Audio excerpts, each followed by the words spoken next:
Hello and welcome back to my mini vlog. আজকের ভ্লগটা হচ্ছে চন্দননগরে newly open একটা restaurant নাকি সাকির ওভারঅল একটা এক্সপিরিয়েন্স নিয়ে। সত্যি বলতে আমার এক্সপিরিয়েন্স ছিল ভীষণই ভালো।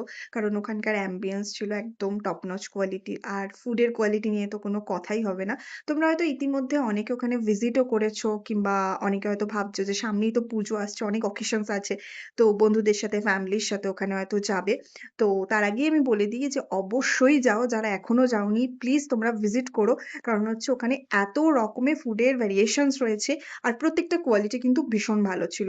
তো এখন আমি এই ভিডিওটা মানে এই ভ্লগটা এডিট করতে করতে আমার না সত্যি বলতে নামগুলো একদম মনে আসছিল না। কিন্তু আমরা রাইসের ওখানে অপশনস মানে ছিল প্রচুর, আমরা দু রকমের রাইস নিয়েছিলাম, তার সাথে সাথে আমরা সুশি নিয়েছিলাম, রামেন নিয়েছিলাম, পর্কের আইটেম একটা ছিল। তো সবগুলোর মধ্যে আমার পর্কের আইটেমটা একদম বেস্ট লেগেছিল। আর একটা মকটেলও নিয়েছিলাম কিন্তু সেটা আমি ভুলে গেছি এই মুহূর্তে। সো যাই হোক, ওভারঅল আমার এক্সপেরিয়েন্স ছিল একদম সুপারব। তোমরা যারা এখনো ভিজিট করোনি অবশ্যই ভিজিট